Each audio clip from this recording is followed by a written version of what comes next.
capturing everything, so you can start. Yep.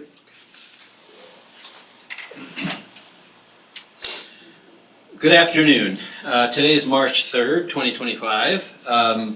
Thank you for coming today to today's Community Advisory Committee meeting. My name is Michael Ross. I'm the Director of Stakeholder Engagement for the NYCHA Monitors. We are here in person at NYCHA's offices at 90 Church Street.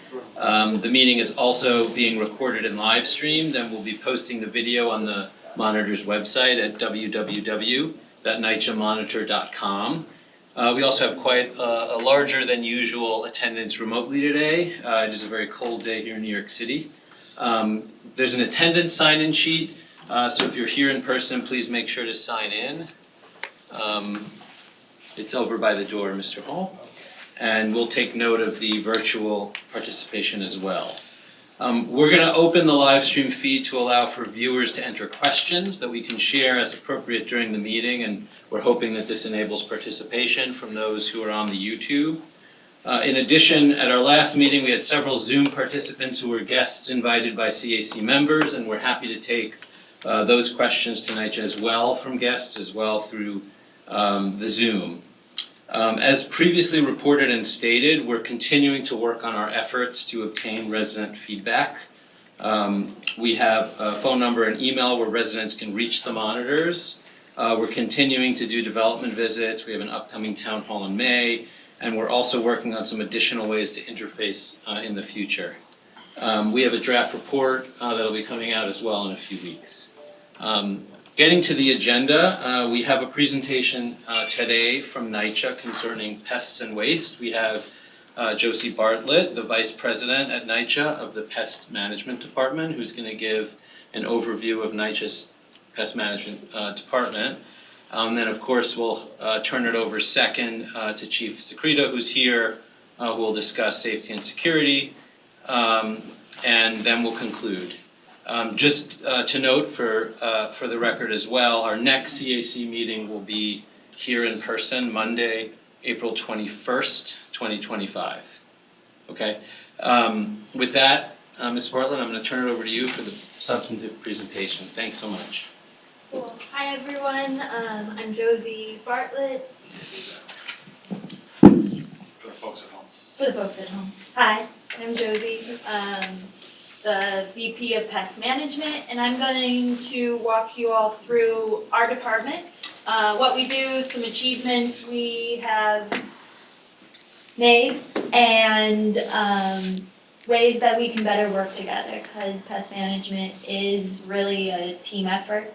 We need everyone reporting if you have an issue. Pest issues do happen, so call us. We will be there. I'll be talking about our response time, which we get there to you in less than 10 days. And I'll be talking about how we reach you and how we make that happen. And then just partnerships through keeping your home pest-free, putting your trash where it needs to go. By doing all that, we work together and we can really reduce pests NYCHA-wide. Okay. And if any questions come in, you can just throw them at me. I don't mind if we pause and take them as we go. Okay, so we'll talk a little bit about integrated pest management, IPM. It's a word that's just thrown around, but what does it mean? What does it mean for us? Our numbers, a little overview, and resident communications, our specialized teams, which is something I think is very cool, and I'll be talking about that. Resident preparedness, again, that like partnership, how you can help us do a better job. Response times, resident complaints, and resident resources. So let's get to it. IPM. Everyone's like, oh, we do IPM, what does IPM mean? It's just getting to the root cause of pest issues. We can do pesticides 1,000 times over, but if there's a garbage or, if you're feeding them or water, it'll make it harder. So it's all about finding where they're coming from and what they're eating. So our pest professionals are doing just that. I think that everyone has seen extermination, if you've had them at your home or you've seen them on the grounds, we're doing a lot more than just pesticides. It's not about just spraying or going or giving you some glue boards. We don't do that anymore. It's all about IPM, which is finding why they're there in the first place. So are there holes that need to be filled if you have a mice issue? If we don't find the hole in the back of your closet where they're coming into, it's just going to keep happening. So I'll be talking about how you can prepare, but if you have things in the back of your closet, you take those out, we will find it. We have excluder mesh, foam, caulking. Our exterminators, like the one that you see in front of you, is he's using a caulking gun to seal some holes around pipes there. So keeping the pests out of your apartment so that we can use less pesticides and they don't just keep coming back. So here's just some examples of what we're doing, sealing up holes in different spaces, but also for our roach jobs, you'll see our exterminators using vacuums a lot more. Vacuum is an incredible tool for us. Exterminators use it about 50% of all of their extermination work orders. They will vacuum up rodent droppings, so rodent droppings will tell other mice or any other rodents, hey, this is where you should come. So we vacuum them up. Not only is it a healthier space for everyone there, but it's eliminating those pheromones that keep the rodents coming back. As well for roaches. I mean, that is our biggest, and it makes sense in New York, that roaches are the biggest thing that we do. It's the most work orders that we get, and vacuum is an incredible tool. We could be using a ton of pesticides, or we can use less pesticides and we can vacuum up the live roaches, eggs that turn into roaches, dead roaches, skins, all of that contribute to asthma, and also keep them coming back. Sorry, just to interrupt for a sec, did we have a technical issue? Yeah, I just got off. I think I got a little too excited and pressed something on my clicker. Oh, okay. Let's just get that reset. Okay, let's move. Maybe back one slide? Maybe back two? Yeah. Okay, great. So vacuuming, sealing holes, we're also using snap traps inside and outside, so that's another non-pesticide measure. Really finding ways to reduce pests, but using less pesticides. Still using pesticides, it's always going to be part of our arsenal, but what can we do else? Pest management by the numbers. So we're a large team. We're about 300 people. Half of us are exterminators. But we also have the other half that's supervision and non-licensed team members that are doing a lot of things that complement everything we do. So our caretakers are on a variety of teams. We've got a snap trap team that does snaps on the outside, and we use a really cool technology that is hooked up to an app, so the caretaker walks by and on the app it flashes green or red, so they know if a rat went into the bait station or not, and then they can service the bait station, the snap traps. It would take, think of a place like Baruch that's just huge. It would take all day to get down and check if there's rats in those snap traps. This allows us to just say, okay, no activity, and keep on moving. We can do a whole development like Baruch or Reese in a few hours. Our caretakers are also on our exclusion team, which does like the window vents into the basement so that rats can't get into our basements and work their way up. They also are sealing around holes. They'll do exclusion work in apartments, although, as I mentioned, the exterminators are also doing that. What slide? I'm sorry. Okay. We have a burrow collapsing team, so they go around with shovels. You'll probably see the yellow shovels with the team. They collapse rat burrows. This allows us to know if rat burrows are active or not. So another thing, we can use less pesticides if those rat burrows don't reopen. We don't have to bait that rat burrow.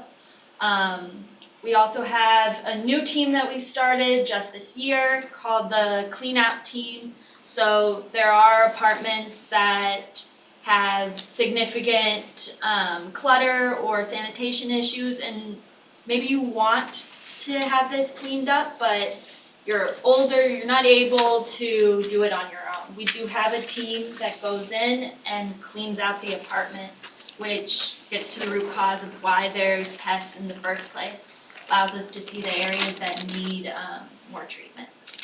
We have our own planning team. Yes. Can you talk a little bit about that particular team and how that gets set up, that apartments are cleaned out? Sure. So the way we're organizing it right now is there's like 45 different questions on all the extermination work orders. So when the exterminator goes in there, they're saying, did they vacuum? What level of infestation? Did they seal holes? Was there any sanitation issues? Was there any hoarding issues? If they click yes on hoarding, and we're using the Family Partnerships pictorial scale, it's a scale that's widely used for hoarding conditions. If they click 5 or above, a hoarding inspection work order is created in the system. We are now, and this team just started in the last month, so this is new to us. Although we were starting to do it in the last year because we felt like it was important, we couldn't just, some people need help with this and we want to be there. We then use those work orders, we verify that the condition is there. Will the person allow us to help them? Because sometimes people aren't comfortable with that, and then we'll have family partnerships get involved and do different referrals. But if someone says, yes, this got out of hand and I need your help, then we go and we go from there. So that's how we're organizing our work. The goal is to do 2 a month, but right now we're on 2 a week clip. It's a small team, it's 5 people at this time, and these cleanouts often take 2 or 3 days, but little by little. 12-person planning unit. We are unique at NYCHA that the extermination unit has its own planning unit. So every time you make a work order with the CCC, our 12-person planning unit sees it and will call you, text you, and then the letter goes under the door. I'll be talking more about the text message. And I think this is a big part of how we get to complaints so quickly. We are getting to most, if you have a rat in an apartment, which is a very small percentage of what we do. There's about 100 of these complaints a month, and there's about 2,000 pest complaints every month. So it's small, but we're getting to those in 2 days or less for the most part. And for the other 3 pest types, we get to you in about 7 to 10 days. We have 2 tech advisors. These are 2 people who have decades of pest control experience. They do a lot of one-on-one training and work with the DEC to do credit training for all exterminators. And that allows us to be really uniformed in what we do. We want to use snaps for the mice. This is how much gel we want to do. We train all of our exterminators exactly what we want to do. We also have an entomologist on the team. This is new. She joined our team in November, and I love this. Working with the Monitor team, we got familiar with working with an entomologist and how the science behind everything can help us do a better job.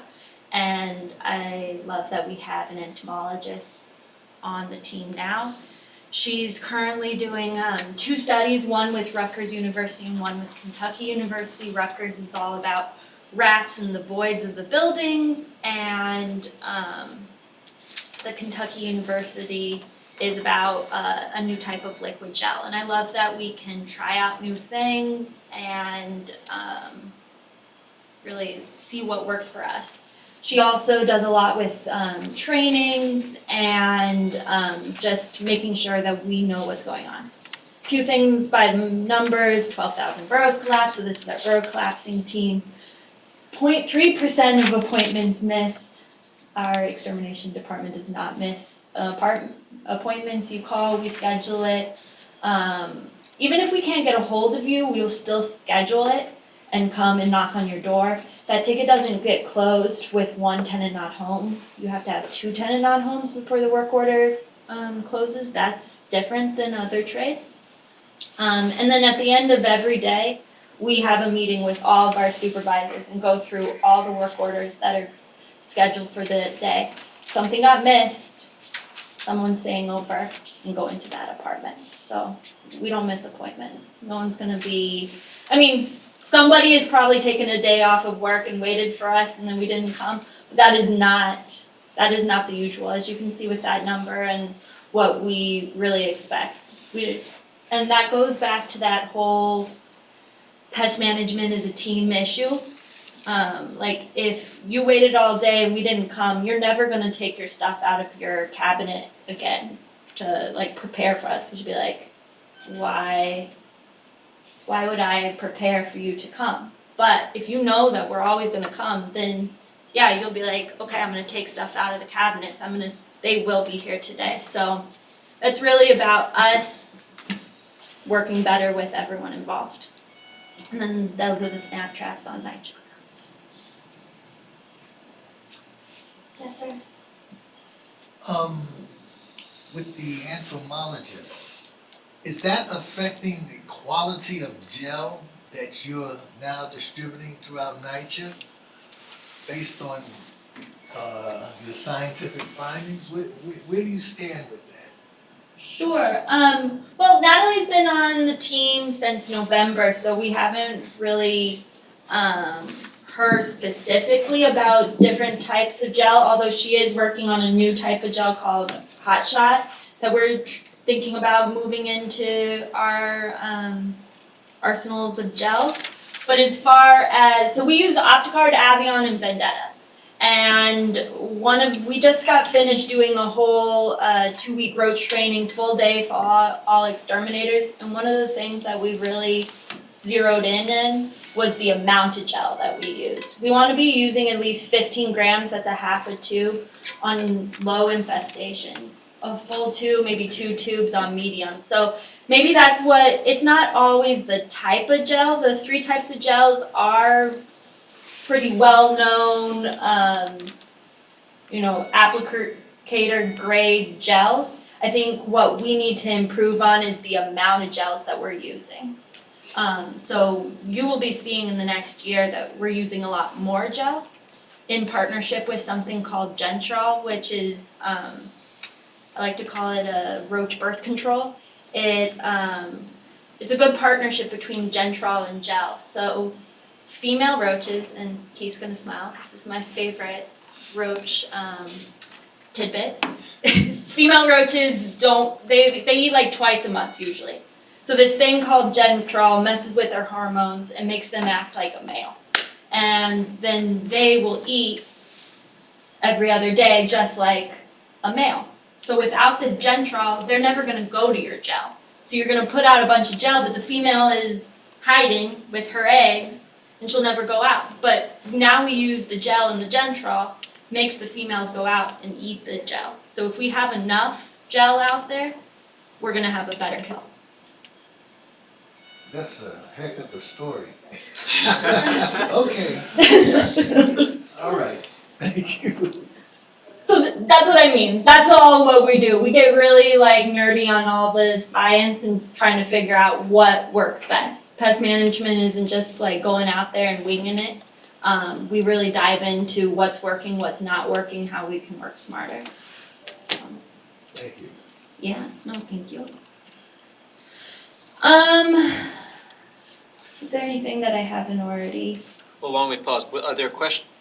Sorry, just to pause, are there questions remotely on what's been discussed so far? No, okay, thank you. Wants to talk about wrapper. Okay, thank you.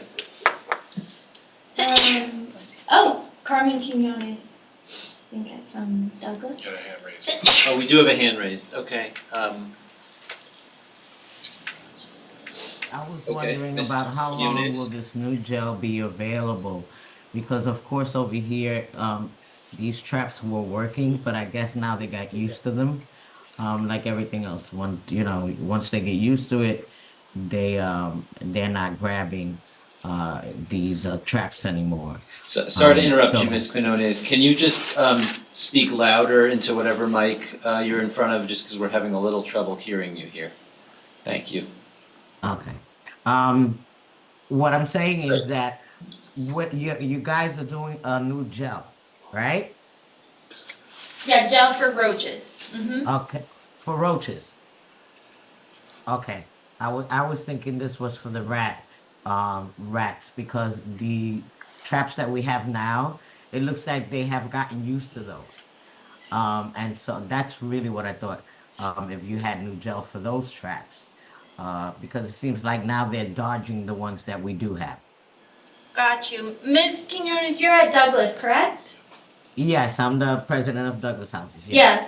So yes, I'll just do a little side thing. We are using the snap traps outside for rats on your grounds. I mean, what has been challenging at your site is all the construction, getting into the different areas to make sure that we're able to service all those snap traps. But we are playing around with the different snap traps for the rats. We're not just using snaps. We're still using a pesticide bait in those snap trap or in those black boxes. But we'll also be baiting directly into the rat burrows. We use tracking powder, which is a pesticide, but we also use and you've probably seen us because Douglas is one of the spots where we're using RX the most. It's monoxide, which asphyxiates the rats inside. It kind of looks like a lawnmower sort of thing. It's green. You'll see the guys going around and putting the hose into the hole. But also on the traps that you said that maybe the rats are getting used to it. That is something that happens, and the way that we combat that is that we don't snap the snap traps, like we don't open them. We let the rat get comfortable with the bait box again, and okay, nothing's happening here. And then we'll reset it. We're also playing around with different baits, Pam, lard, something called Provoke, which is it's a lure for rodents. Douglas has had an increase in rat burrows in the last couple months. We do see that. It is a place that gets a Department of Health rat burrow count every month. So we're able to really track closely where there's a spike and where there's not. But we're on it. We're going to keep on it. So we'll be there. Yeah, as far as coordination with capital team, we have done something different, and this pertains to Douglas because of all the construction. In the last year and a half, we've designated one person who we call the capital tech advisor. All the construction sites have to have their own pest control management plan. They have to have a subcontractor that does their pests. But the capital team, at no fault of their own, is not a pest management professional. So some contractors, some subcontractors saying, hey, yeah, I'm baiting. They'll say, yeah, okay, I see the black boxes. But Chris on our team goes to multiple sites every day and checks all the black boxes in the construction spots.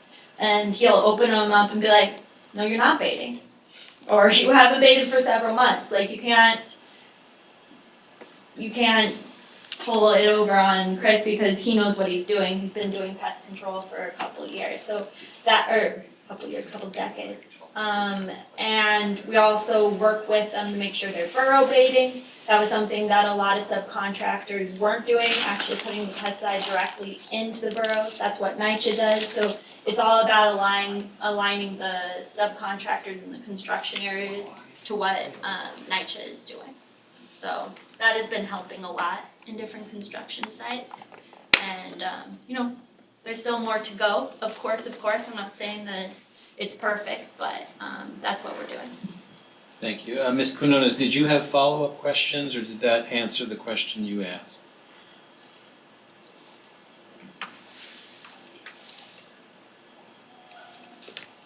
Yes, I really do. Is there anything other than these rat traps that can actually be, I mean, you guys are doing a lot, but and it worked. It really did, and because of this construction. But what I'm seeing is a lot of these traps are being bit up by the rats now, and that's what I'm saying. They're so accustomed to it. What else can we do? Uh, because and also another thing is we also need to make sure that we have signs in the grass because people are putting their dogs in the grass. So how can we work together to make those two things happen before we have pet deaths? Yeah, And I yield. Thank you. so, we're doing snap traps, the carbon monoxide, then we do carbon dioxide, the tracking powder, the flatline. So all of that will continue in better coordination with capital. Plus, as it warms up, I think you'll just see more of everything, more burrow collapsing, the guys in the shovels, collapsing the rat burrows. Cause right now the ground is so hard, that is something that's hard for us to do. I think all the tools that we're doing on rodent control are all there. We just have to shift them to different areas and then the weather has to cooperate. I think that this spring, Ms. Quinones, you're gonna see, continued progress, as you said. As far as the signage, every time we put poison directly into a rat burrow, we do need to put up that yellow sign, that says that it's been placed in the last 24 hours, it has to be up for 24 hours. We'll be taking a look at that since you brought that up, make sure that our staff is doing that. If they're just doing it in putting the pesticides or the snap traps in the black boxes, you do not have to put the yellow sign up. It's only if the pesticides is going directly into the rat burrow, then the signs have to go up for 24 hours. But we'll make sure that the exterminator at Douglas is doing what they gotta do. Thank you. Are there other questions before we turn to slide 6 on pest management overview? Mr. Martinez, welcome. Welcome, good morning, good afternoon rather. And so I did have a question in regards to the upkeep of it, right? Chris, and I'm pretty sure Chris is great, but are we keeping any kind of measurements on it that we can follow up and see dates that this has been, overlooked, when was the last time that it's been baited? Something that we can physically view as a statistic rather than just basing, and again, Chris is great, but we want to make sure that how often this is being done and that we can reflect on the timeline and show some inconsistencies if they exist. Yeah, absolutely. And Manny, I remember when we worked a lot together when I was in the intergovernmental department on different participatory budgeting stuff. Right. No, I'm a big believer in that, the data has to all match up, but also that is a DC requirement. So as far as in our construction sites, the subcontractors, they are required to log all of their pesticides. We require those logs every month and we do review them. We're also doing burrow counts in the construction site so that we know, okay, it's going up, it's going down. He does make a log of that. But then outside the construction areas, everything that the exterminators do are done on digital work orders. So how much pesticides they use, when they treated, what was treated with, and that goes all digital. And I can pull, like for South Jamaica, I can pull, okay, this is when we treated this building, this is how much we treated, and this was the follow-up. All of that is possible. Is that publicly available for us to disseminate through? Our pesticide usage report, well, we do give it to the Department of Health annually, and I think that they do release that as part of local law. Is that, do you know, Isabel, is that on their portal? I haven't looked at the portal. Section 33? Let's do this, we'll check, and if it's not on there, we'll talk about potentially another way, but let us check with Department of Health. I don't wanna recreate a public reporting structure, but if it is, we'll share the link with you. If it's not, we can talk about how maybe to do that in the future. Yeah, no problem. Thank you. Yeah, absolutely. Thank you. I think Ms. Quinones has a follow-up. Ms. Quinones, do you want to ask your follow-up point on the signage? Sorry, I didn't realize you had that until now. Yeah, because of, years, when I first came here, dogs were not allowed on the ground, in the grass. We finding a lot of people now, even more so, have more dogs than usual. A lot of these dogs are digging in the ground, and we're gonna have dog deaths in a little while. My question really is, why can't we have the signs we used to have years ago, on the grass, that no one's supposed to be going into that grass? It is dangerous. You're talking about you used to generally have a sign. Very excited about the sign. Are you talking about the signs that you had to stay out of that fenced-in area, adjacent to the building? Yeah, all signs. I mean, the grasses, especially by our buildings. You've got people from Park West Village coming in and bringing in their dogs to do their numbers in there also. We have people coming from all over using our grass as a dumping ground. Something that was never ever tolerated before. You used to get fined if you were on that grass. I'm just trying to figure out, why can't we bring that back? So, That is not a dumping. Our grass is not a dumping site. And so while we're fighting rodents, and everything else, they need, residents need to know that that is not a place for their animals, and outsiders also. And the only way we can really do that is we put signs like we used to have in our grass areas. so we were talking about two different signs. That was the answer before, by the way. Josie was talking about the pesticide sign for when we actually do the treatment. But that is a good question that I honestly don't know the answer to, but I will find out and I will get back to you. And this is Keith, by the way, Ms. New York. Hi, Keith. How are you? I really would appreciate it, Yeah. because we had and right now with all the construction that we're doing, they're gonna redo all that grass, to bring it back to the way it was, and to just have people just come from all over dumping, having their dogs dumping. We never had that before. We've never had that before. When I came here, we had signs. You did not go on that grass. You got fined. Yeah, Thank absolutely. My pleasure. We'll look into that, and I will get an answer for you. Great, thank you.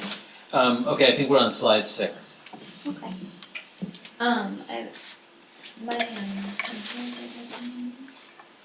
Okay. Do you need to advance it? Yes, next slide, please.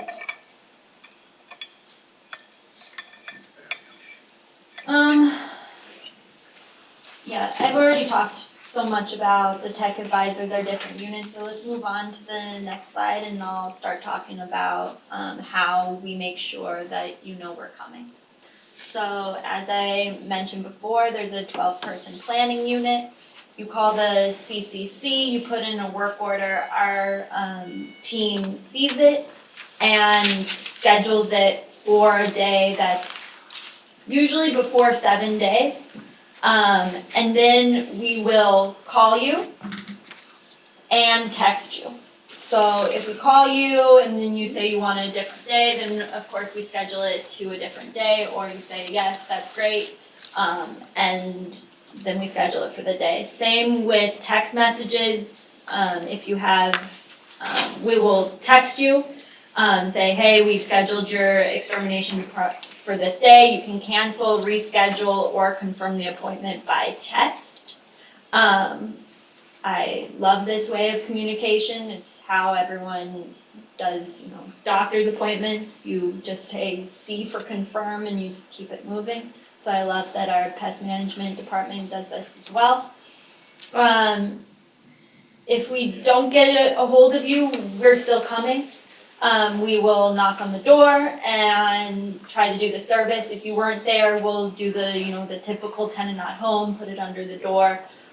You can call the CCC, or you can call our NYCHA hotline for pest management directly, which is on that sheet as well. Also, before we come, you get the typical notice of appointment on which you see in front of you, and that does give you how to prepare, as well as a link to all of our pesticide labels, which is a DEC requirement that you have access to any pesticides that could be used in your home before it's done. Also, if it was a resident complaint, not just a follow-up or something that came about because of your annual inspection, you will get a robocall. So there's 4 ways that we're getting a hold of you. Also, a lot of our appointments are preventative appointments or appointments that we're making on our own. Resident complaints are only about 1/3 of what we do. Pests don't just go away with one treatment. Usually we have to do at least another treatment, and when the exterminator goes in, depending on the level of infestation that they see, an automatic follow-up is created. Again, the planning unit sees it and schedules it for about 2 to 3 weeks out in the future, and then this whole process starts over again. We'll call you, we'll text you, we'll put a notice under your door until the situation is really, really calm. Thank you. Yes. Are there sorry, go ahead, Mr. Martin. I was gonna ask if there are questions about the resident communication Are there any strategies. questions online? Yeah, why don't you go ahead and then we'll check online. Thanks, Mr. Martinez. I do have a question about the tenant not home. So we have an issue where that tenants aren't receiving that notice. Mm-hmm. And the appointment is then terminated and there's no follow-up and there's no understanding that a new appointment has to be done. Is there a way to secure that process? Because tenant not home becomes now the excuse to just close out a ticket and move forward. I mean, always reach out to me if you think something is weird, but we have cut down on this so much on the extermination side. We are getting into about 80% with work done of our work orders. So if there's one tenant not home, it gets rescheduled and we do another visit before that work order is closed. So that's different than other trades, so we won't just one tenant not home and done. Is that rescheduling done with the resident, or are you just coming back a second time unannounced? It's the same process again, so we'll reschedule for, when we have time, which is usually in the next week to 2 weeks. And then the whole process like we did with the initial. We'll call you, we'll text message you, we'll put a letter under the door. And then if we can't get a hold of you in those 3 ways, we'll still come on the day that we scheduled for you and knock on the door and try to get in. So that is how we're trying to get in. Thank you. Yeah. This is the example of the text message that you will see if your phone number is updated in the NYCHA portal. That's what we're texting you with, and this is what you get. You have the option to confirm, cancel, or reschedule. Thanks. Before we turn to the next topic, were there questions online about resident communication strategies before we turn to the next topic?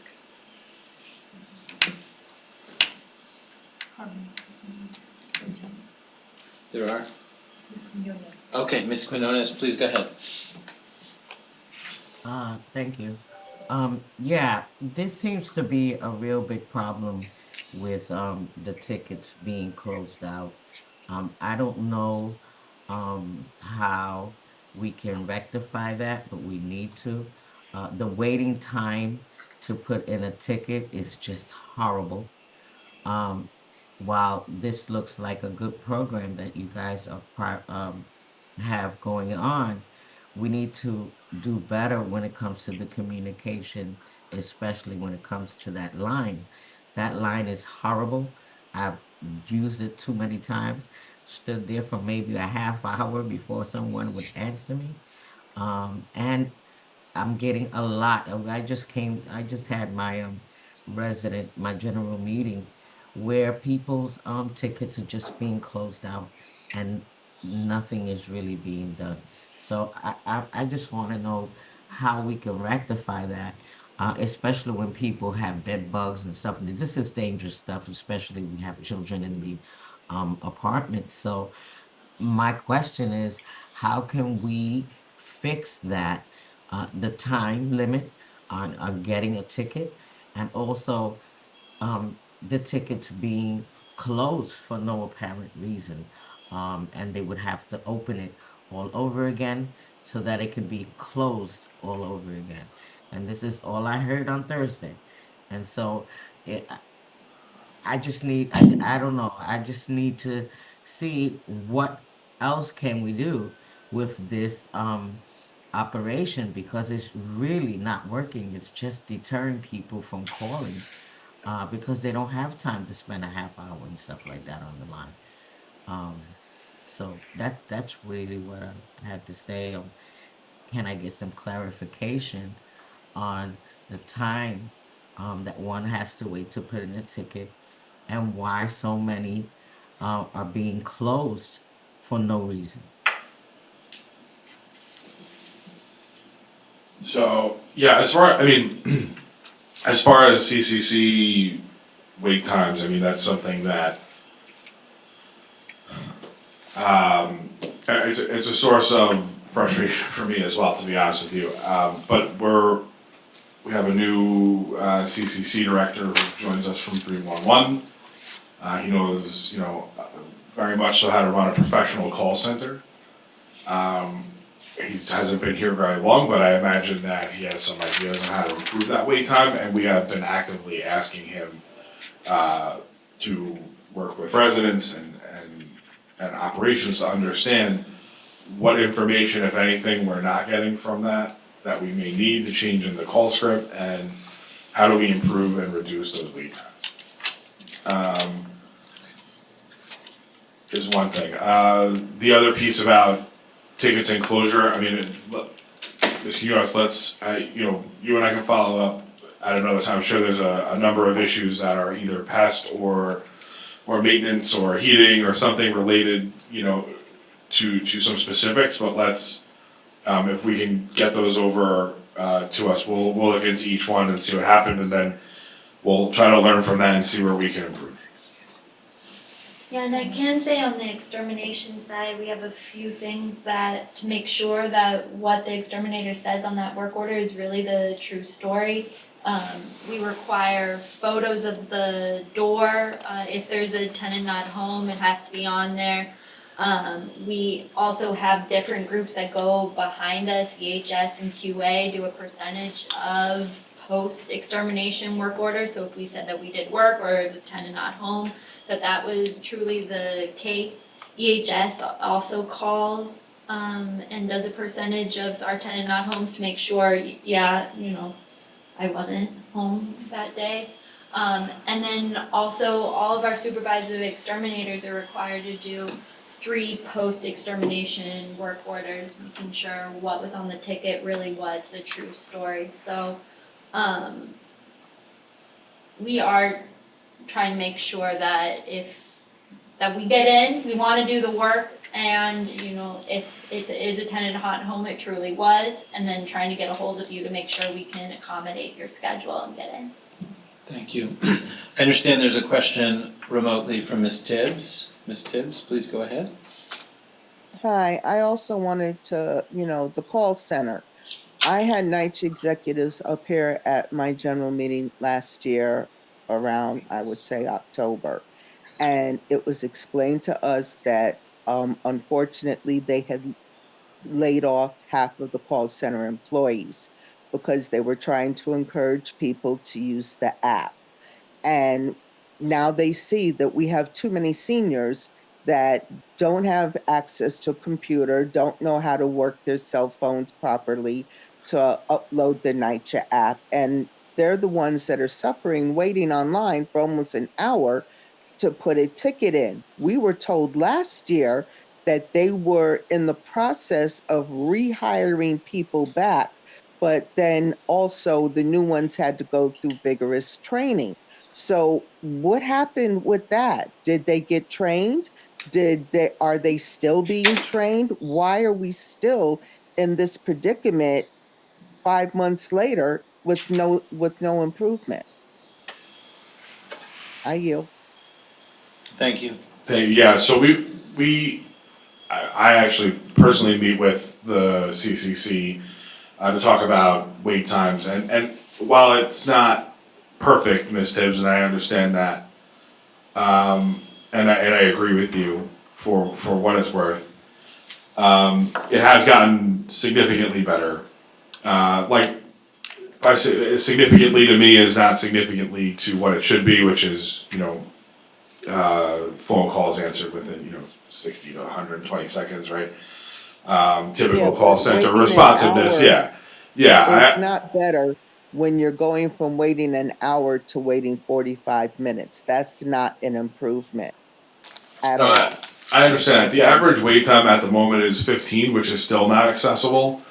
I'm sorry, it's still not acceptable is the word I meant to say, but we are working on steadily bringing that down. As far as the training, they have training and hiring.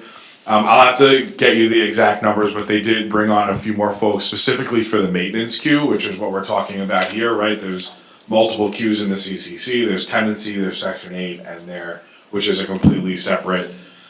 Those are separated from the maintenance queue, which is obviously our largest queue, which is how you would call in really any ticket from extermination to With that, I would question where these figures are coming from. Because as we know, NYCHA has a glorious habit of coming to hearings and testifying under oath to one thing, and it wind up being a lie. So I'd like to know where these numbers are coming from that says the response time is 15 minutes, because that is absolutely incorrect. the average. Yeah, I know, I understand. Listen, I think this is probably a conversation better suited for the CCC folks who have those numbers like off the top of their head. But again, it is something that my point in saying this is something that we're actively working on with them. Thank you. So, I think it makes sense perhaps to consider the CCC and the call center as a topic, a dedicated topic for an upcoming meeting, given the interest in this.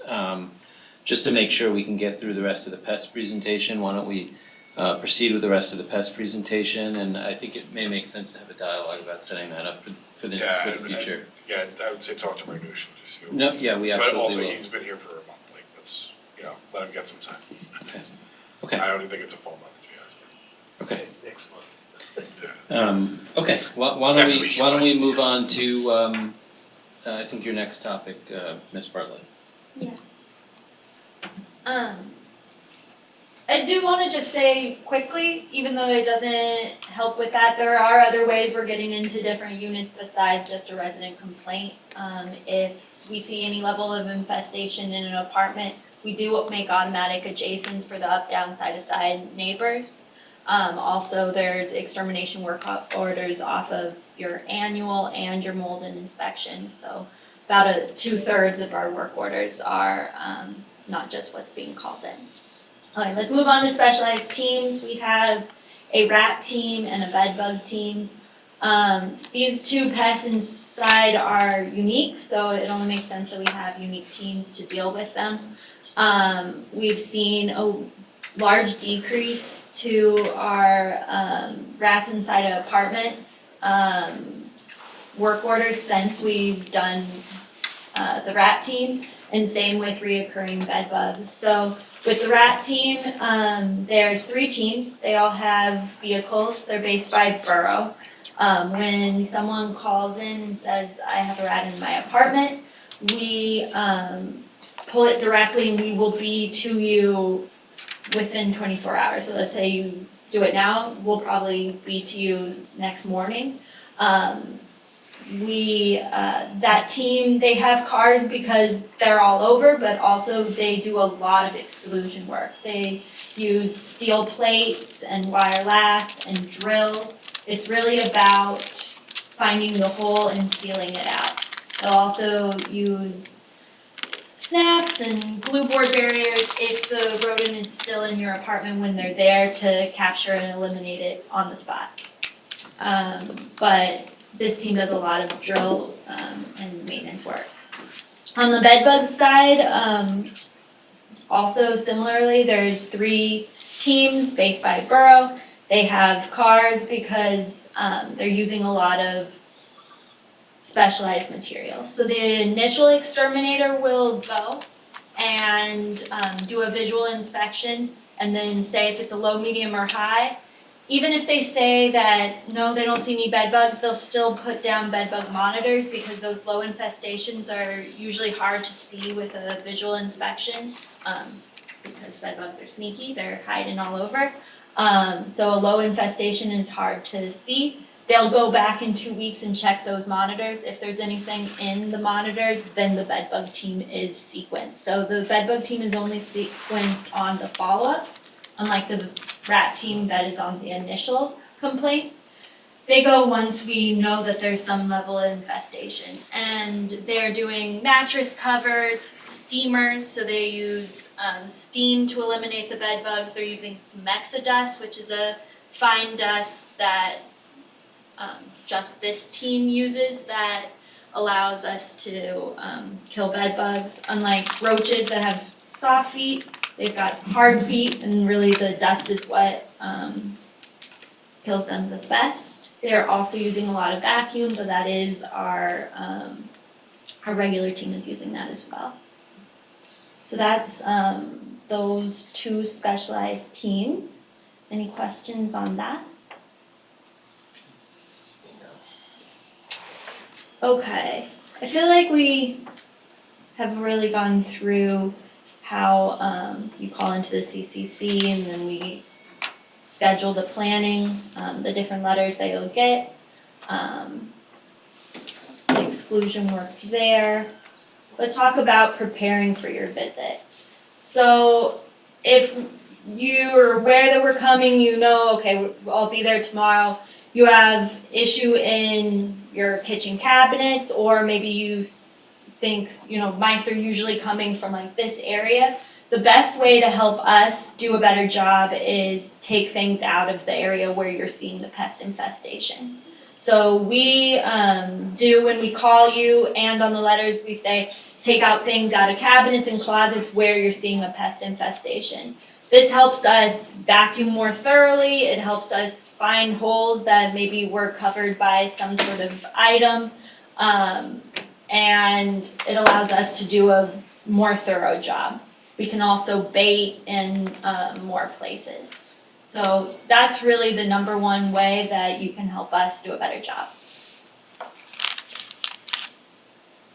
Resident complaints. So this is just an overview of complaints in general. I really do think that this is because of IPM, the different units that we've created, the specialized units, the different teams. We're seeing less resident complaints coming in. Yeah, there was a big drop off between 2019 and 20, but it has been slowly getting better as well. And I really think that is because of the better pesticide placement, the different products we use, the vacuuming, getting to the holes. Yes, there's still work to be done, but that's what this number represents. This is just a breakdown of the numbers per month for resident complaints in 2020. Yes, Manny? So, and I know that we said we were gonna leave the CCC issues till next time, but how much of that is deterring residents from making the calls to begin with?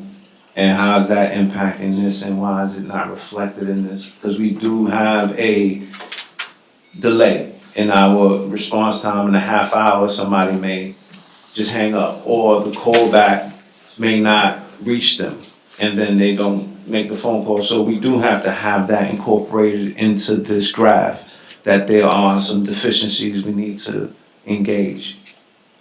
Thank you.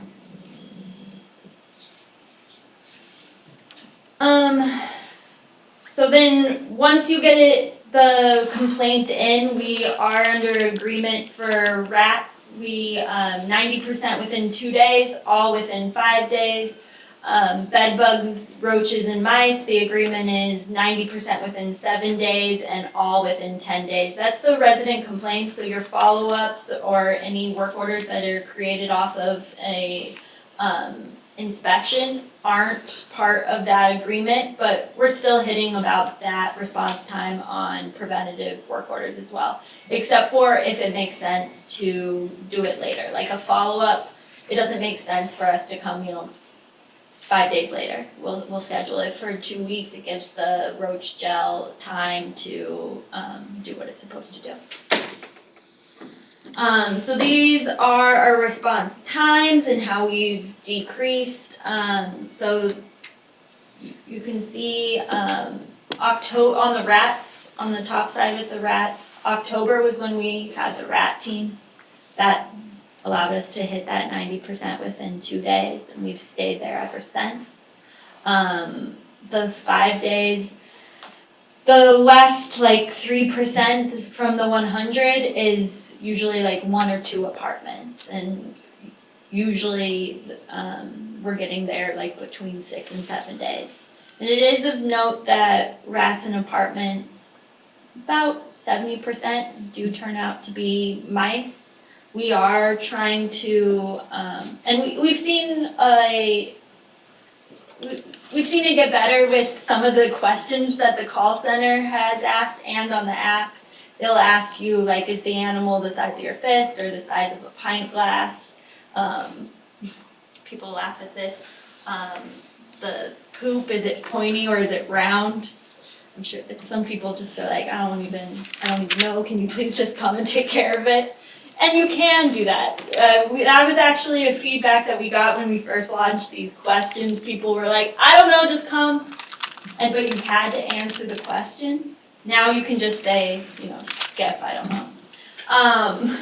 So there's that. And then on the roach, mice, bed bugs, for the first time last month, we got to 90% within 7 days.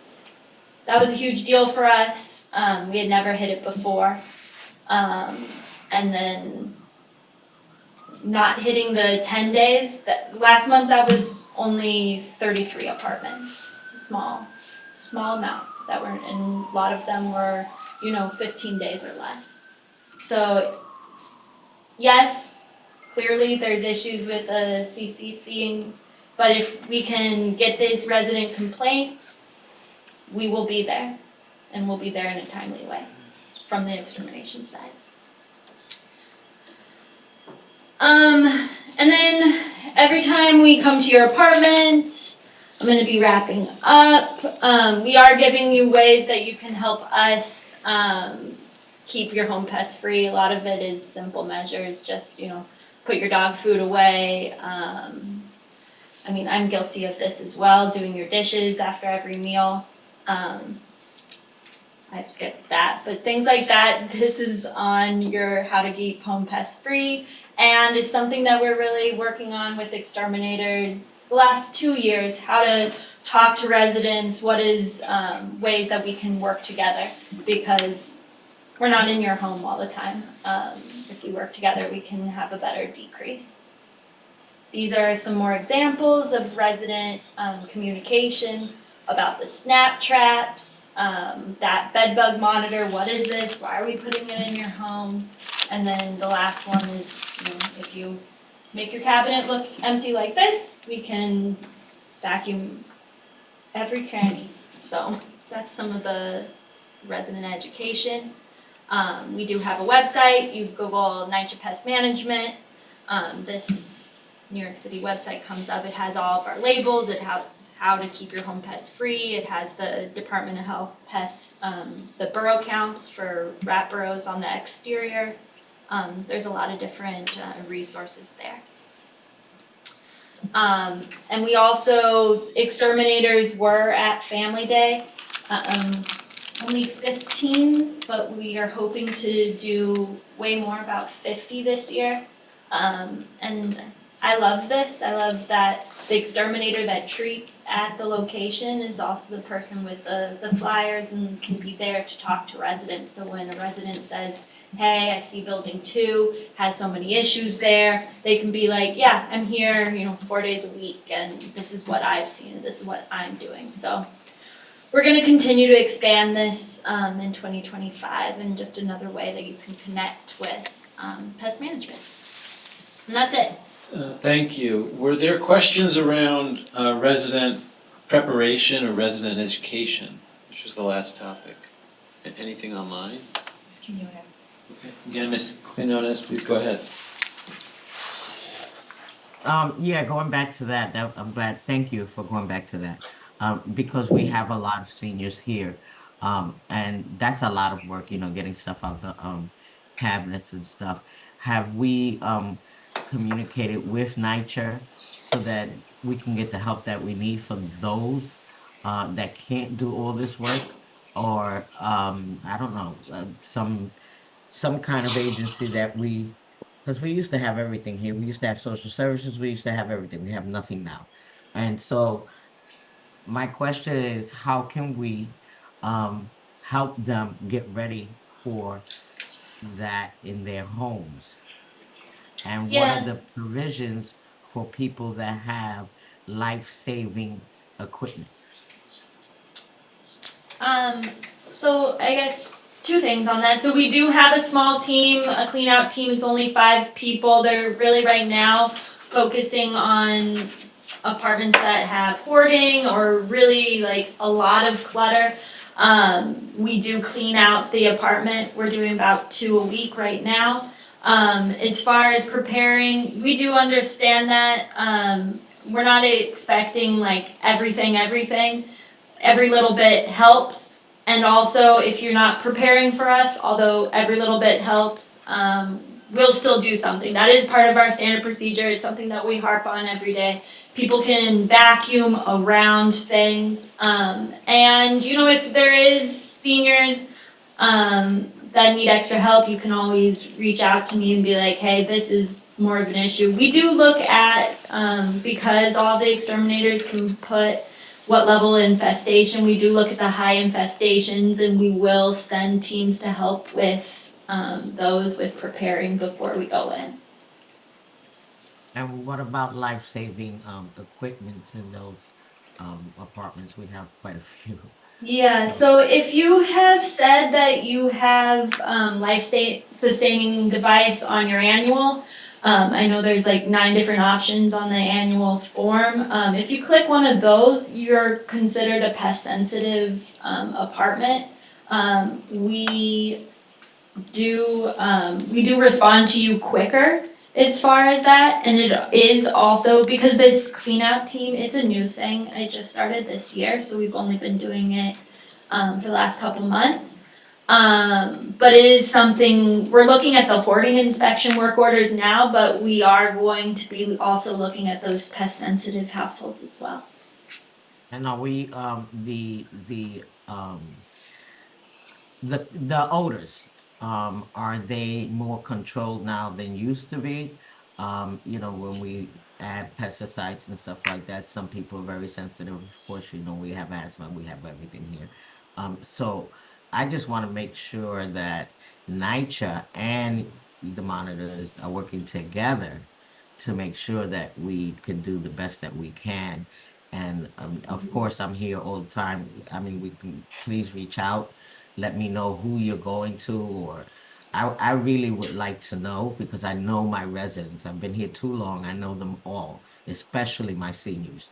And so if we can have some type of collaboration within the developments and the TAs, I think that would be very, very helpful. Yeah, so we do work very closely with the Monitor team. They have 2 entomologists on their team and they're a wealth of knowledge.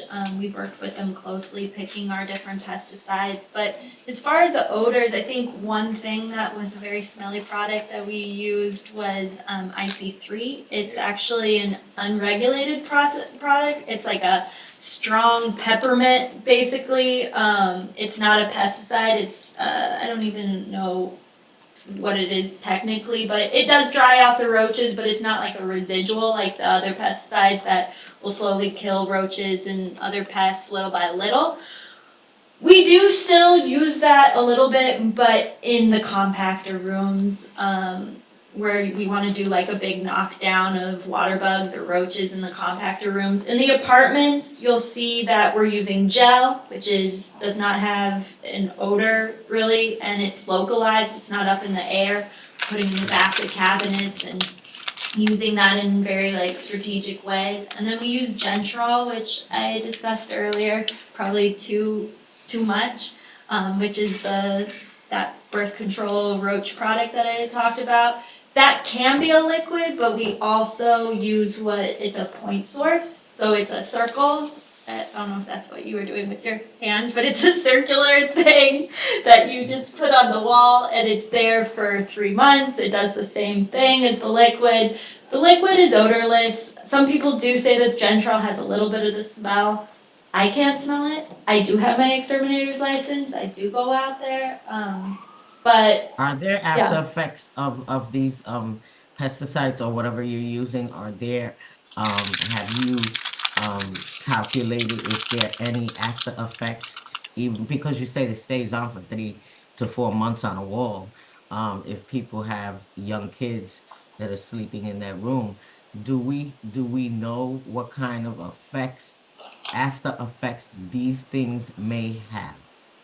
yeah, I welcome you all to read the labels of all of our pesticides, which are public and on our website. And so you can see right there on the label what it says about all of our products. For Gentrol, there isn't even a re-entry amount. So like, I think like tempered and suspend, which is a residual pesticide that we use a little bit for bedbug perimeter sprays or big knockdowns. It's like the more liquid. It does say like don't touch until dry. Gentrol doesn't even say that. And when you look at the hazard code and caution code, which is tied to the DEC and EPA, they do. It is considered fairly untoxic. So just take a look what it says on there, but there are no like extra precautions for people per the label on this product. I appreciate your time. Thank you so much. Yep. Thank you. Yeah, Mr. just Hall. one thing, going back to the animals Sure. and the grass, Yeah. alright, that needs to be looked at because the same topic exists between that and residents in housing authorities have a lot of animals and they're grooming the animals in the grass area, alright? I mean, I for one, in my development, they indicate that they're trying to breed dogs. So we have a lookout, alright? There is a team that is checking, alright? Because that has been an allegation at one point in time. So everybody's using the grass to groom their dogs. And everybody has dogs. And what chemicals affect the dogs? That hasn't come about yet, but you can see it's coming up. Yeah. I mean, the tracking powder that we do put directly in the burrows, it would be dangerous to dogs if they had a lot of it. We do follow the state regulations, putting those yellow signs, but I can also say that we are moving to a less pesticide approach this year, using a lot more of the CO2 tank. Yeah. It is a big goal of ours. It is a non-pesticide, well, technically it's pesticide because it's regulated by EPA, but it's CO2, just like my bubbly water. We pump it into the burrow and asphyxiate the rats that way. So we are, and that's why the Snap Trap program on our grounds is so important too. It's ways that we can get a kill without pesticides. So we're exploring that and we understand. Okay, thank you, I yield. Thank you, Mr. Martinez. One more question before we turn to Chief Secreto. Yes, real quick, so you did speak about an unregulated product that you're using in the waste in the compacting rooms? Well, yeah, it's like a peppermint product. You know that you can, it's not an EPA pesticide is what I meant. It's called IC3. You can look it up. It does have a label. It is, legal to use in pest management. Okay, thank you. Thank you, Ms. Bartlett, for your presentation today. We're gonna turn it over for the last section. We have a few minutes left. Chief Secreto is gonna talk about safety and security. Thank you. Does that work? Can you hear me? That's a tough act to follow. I expect to get about 2 college credits for that, to sit through that. That's very informative. I apologize. Thank you. No, very good, thank you.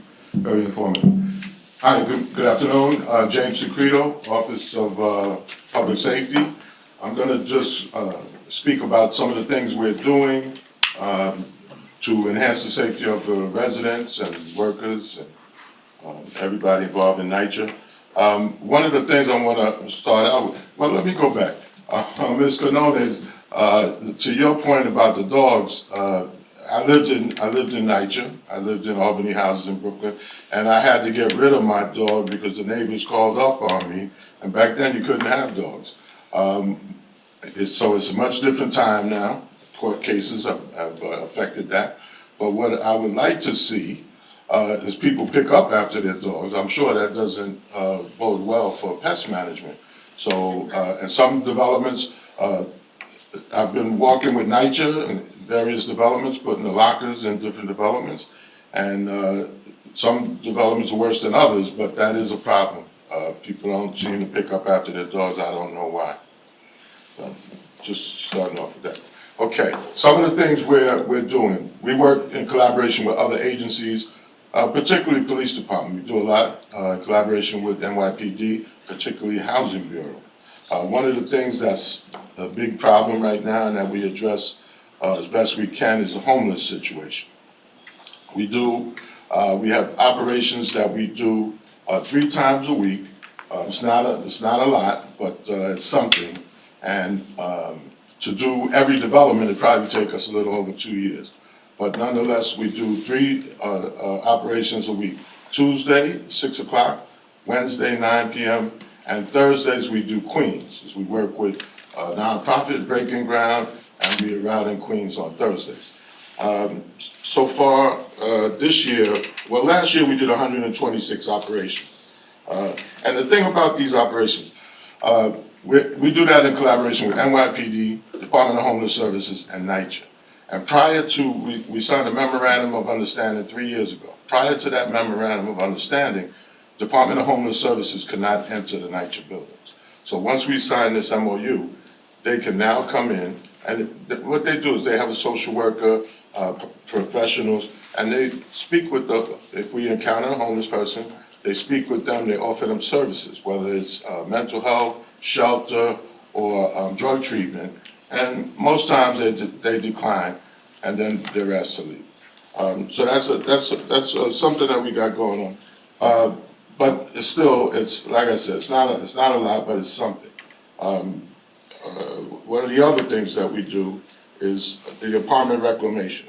Now the bad part, and I got here Lieutenant Barron, who spearheaded that, he retired.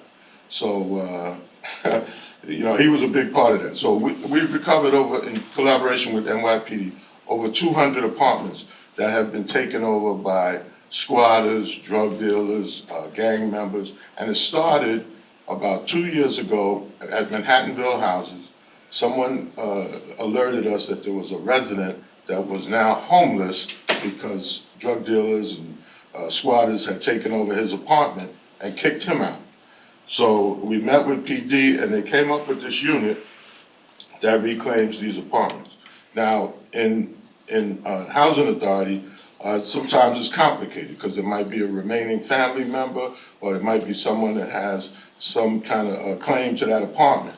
But these situations, these squatters and drug dealers, they were taking over people's apartments, and there's no right to just take over someone's apartment. So they've made a distinction between those and people that have a right to the apartment and have to go through the court process. These people don't necessarily have to go through the court process. So in the 2 years that they've been doing this, I think one case in Astoria houses, I think the judge told them they have to give the keys back. And I don't know how that made out because that was probably over a year ago. But in most cases, the people are they're sent packing. Next thing is Amazon lockers. I touched on it a little bit. That's another thing that's been about 2 years in the making. We go out with Amazon. We touch base with the tenant presidents. If they want the Amazon lockers in their development, we move forward. We go to various developments and we measure and see where they would be best placed. So far, they're in about 75 developments, 610 lockers, and over 300,000 packages delivered. And this is about 2 years now that we're doing this. And so far, it's been a huge success. Some people don't want it though. They're kind of adamant, no, we don't want it.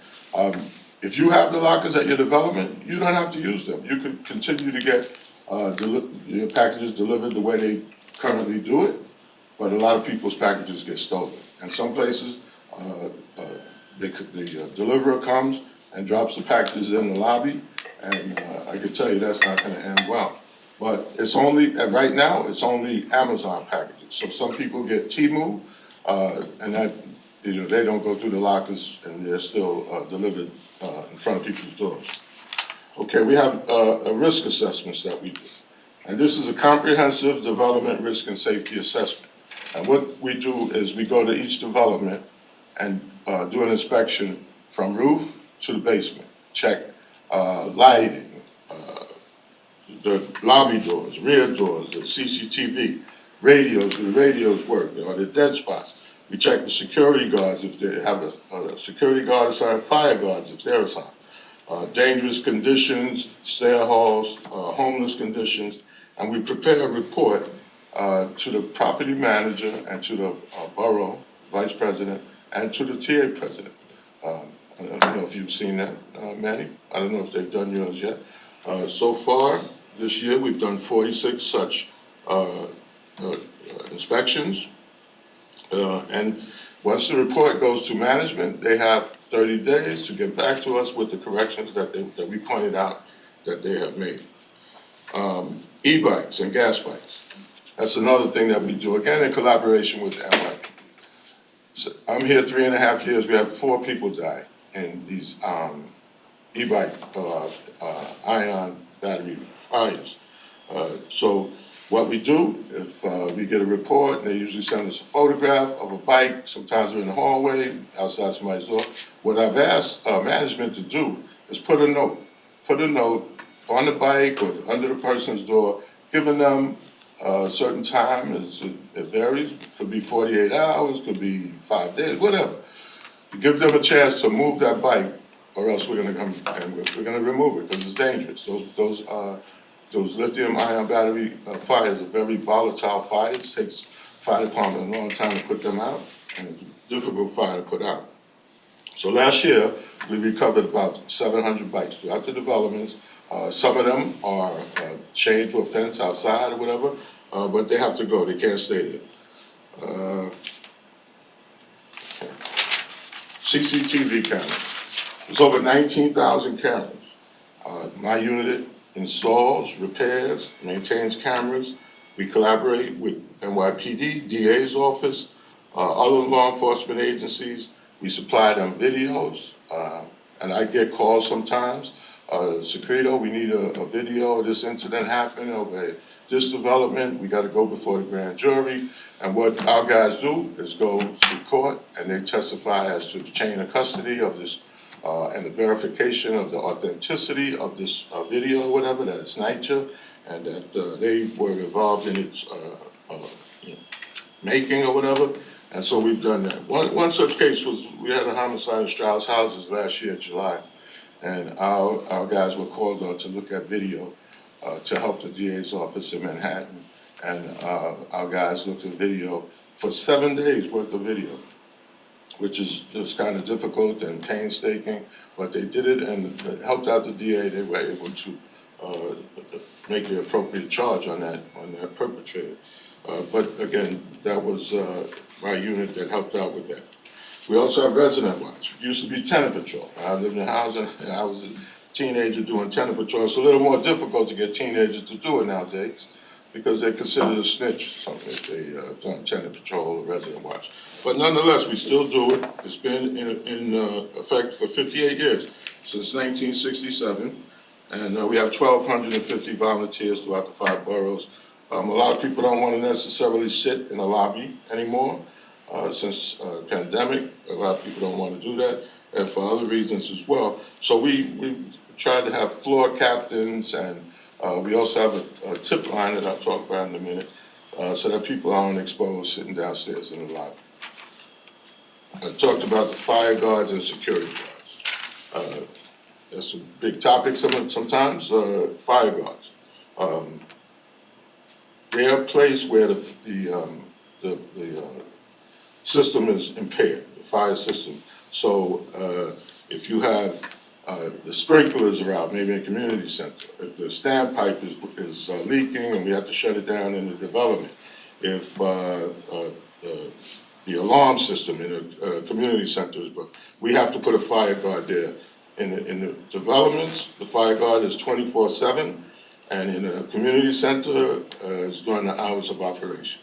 What these fire guards do, they patrol the building. They're supposed to patrol the building, make sure there's no fires, there's no smoke, and if there is a fire, they're supposed to help evacuate the residents, help the fire department get access to the building.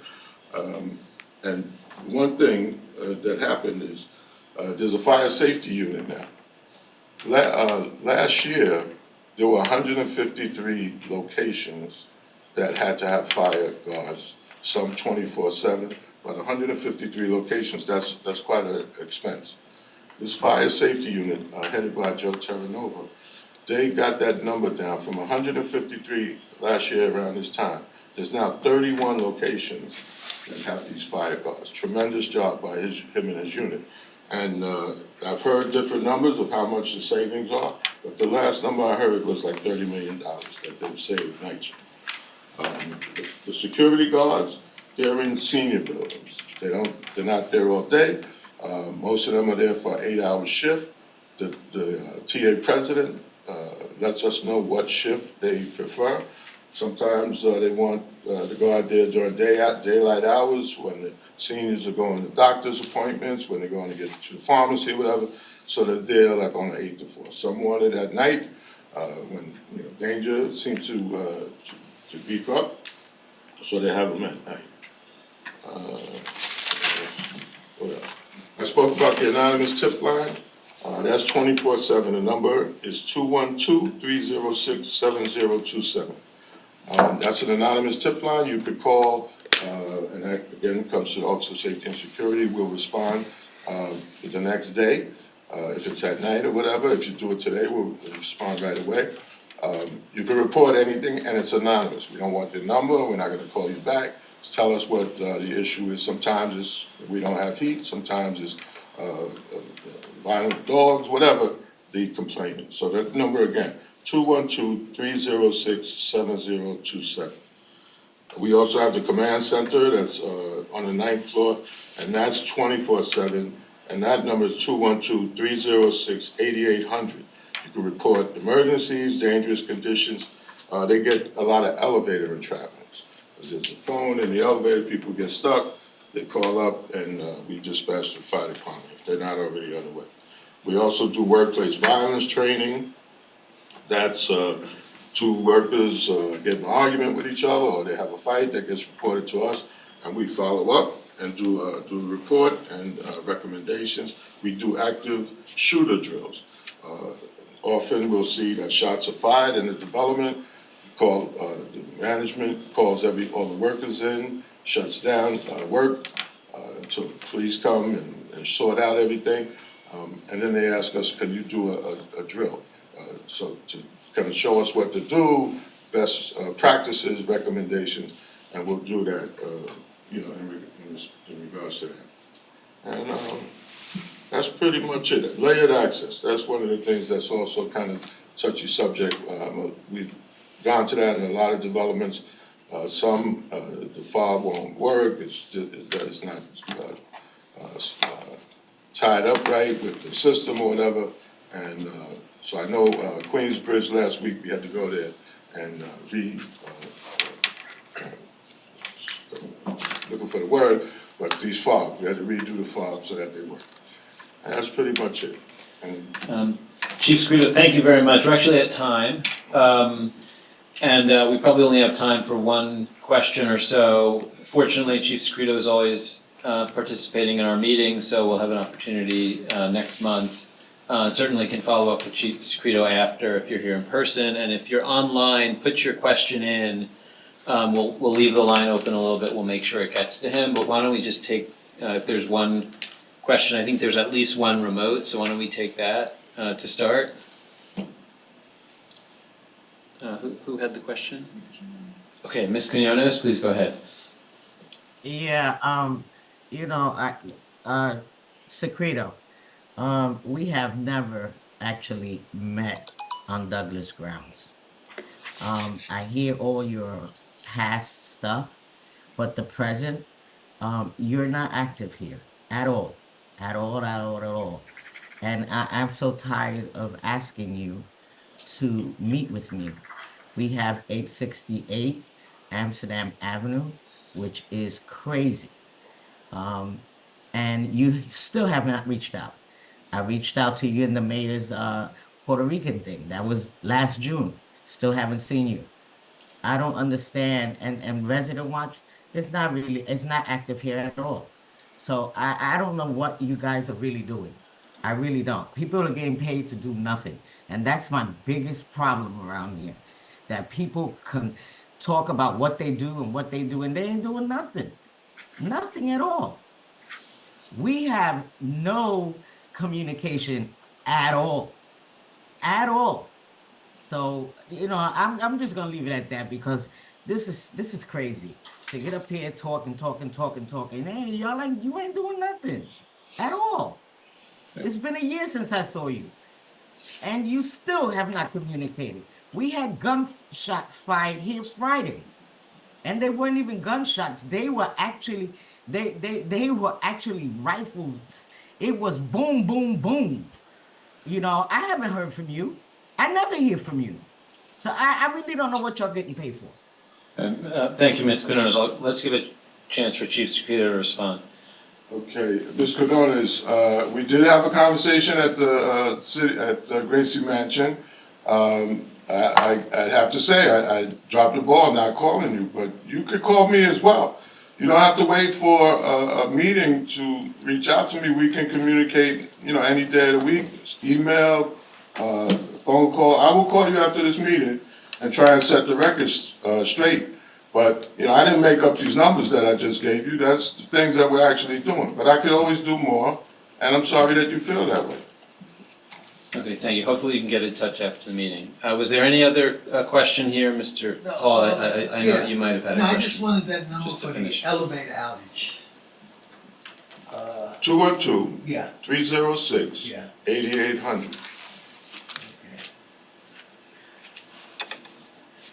I think we're sorely needed in Gun Hill.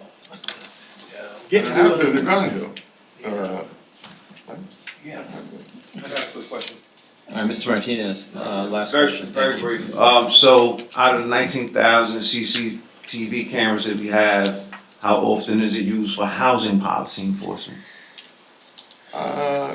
Well, to that point, coming from the police department, I thought when I got here, there'd be more of that. So if somebody broke the door, it's on camera, it hasn't worked out as much as I would like, but we have used it. Last week, there's a guy that used the elevator, the call key.